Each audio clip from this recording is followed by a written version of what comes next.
A Native American nation called the Hopi say that to watch them dance is to hear their hearts speak. That would also be an excellent way of describing the artists who participated in a recent Indian classical performing arts festival called Sankalp. Tevin attended and met up with the performers. Held in Chatsworth and billed as South Africa's first annual Festival of Indian Classical Music and Dance, Sankalp featured solo performances by a variety of distinguished artists. Sankalp is a word of Sanskrit origin which means commitment to fulfill your purpose. As a dancer and choreographer, Sri Manesh Maharaj does exactly that, and we're about to meet the Kathak dancing inspiration. Sri Manesh Maharaj could easily have focused purely on his own field of performance, but he has a broader vision of his purpose. That's why he came up with the idea of Sankalp, showcasing the dancers and musicians performing alone on stage. Manesh, can you tell us what is your understanding of the word Sankalp and why did you choose it for the festival? Sankalp is basically a solemn vow to fulfill and support one's purpose and duty with the highest truth. And I believe as an artist, that is my purpose, to preserve the sanctity of classical music and dance.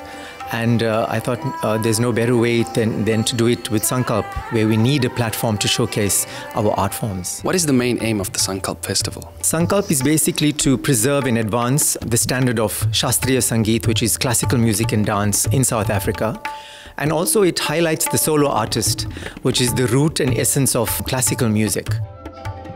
The festival was held under the banner of the Kala Darshan Institute, and Manesh showed his supreme mastery of Kathak dance. How much interest and support has it received from locals? The response has been very positive. Great feedback not only from the local people and our community, but world over. I mean, there are a lot of dancers from India and other parts of the world who've read about the festival and keen on being part of it next year. So I see good things happening for Sankalp in the future. Could you tell us a bit about your own recital today?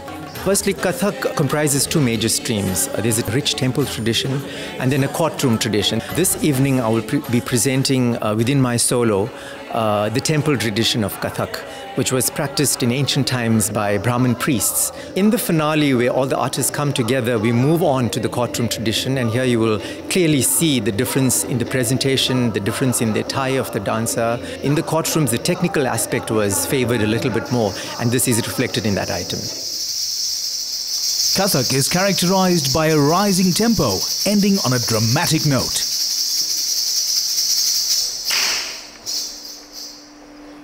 Manesh, why in your opinion is it important for solo artists to have a platform to perform their arts? I believe that the root and essence of classical music lies within the solo artist. As much as we like doing group work and dance dramas and choreography, I think engaging an audience in a full-length recital as a soloist is something to be cherished by the audience and the artist. And I feel that is lacking in South Africa. So I just took the step and decided to revive the soloist within the Indian classical dance industry. The festival also featured renowned sitarist Dr. Kannada Narahari of Bangalore, while Sri Rajesh Lachman presented the pulsating artistry of the tabla, both as accompaniment to Manesh and in solo performances. Could you give us a little info regarding Sri Rajesh Maharaj and Dr. Kannada Narahari? Rajesh Maharaj is a disciple of great guru from India, Pune, Tal Yogi Pandit Suresh Talwalkarji. By profession, he is a civil and traffic engineer, but he's devoted a lot of his time to the preservation of the tabla in South Africa, imparting his knowledge to the future generations, and also spending a lot of time with his riyaz, which is his devoted practice in his path to become a soloist. Dr. Kannada Narahari hails from India, Bangalore. He's the sitarist for the evening. And by profession, he's also an Ayurvedic doctor. He's done great work with his music, integrating it with his practice, which we call music healing. So yes, we've got a good lineup of great artists. It is 1.5 years now when I met Manesh Maharajji first time. So when Maneshji met me, he explained me about what he is doing, and he came to know what I am doing, and he came to my house. You know, we had very good long relation, and he really invited me to play and perform here today, involved completely in Sankalp. What is your message to gurus, teachers, students of the Indian performing arts in South Africa? My main message would be to create a strong industry where all artists can thrive and survive. It is very important for us to work together. My advice would be for gurus to encourage their students to support such festivals, because through observation a student is inspired to continue with his practice or her practice. So that would be my message, to work together hand in hand and build a strong, thriving industry.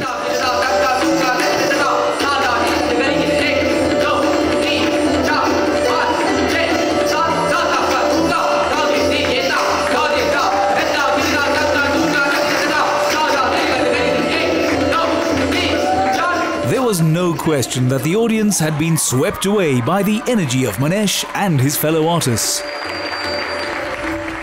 Guruji Manesh Maharaj's performances are always par excellence, and he's created this annual festival to take Kathak to the next level, and he's done that extensively by absolutely original concepts that he's done here tonight on stage. It's completely enthralling. It's something that I feel really needs to happen, and it's going to bring the industry much closer together. It's inspiring for all the youngsters and seniors out there. It was mesmerizing and inspiring. It's had a lot of values and teachings about the Hindu scriptures and stuff, and I thought it was really nice. As a performer, you have to be self-motivated, there's no question about it, but you can't do everything by yourself. You have to have the support from your guru, your fellow performers, and of course the public. With Sankalp, Manesh has created a platform for the solo artist to thrive in South Africa, and he truly deserves the respect he's received thus far.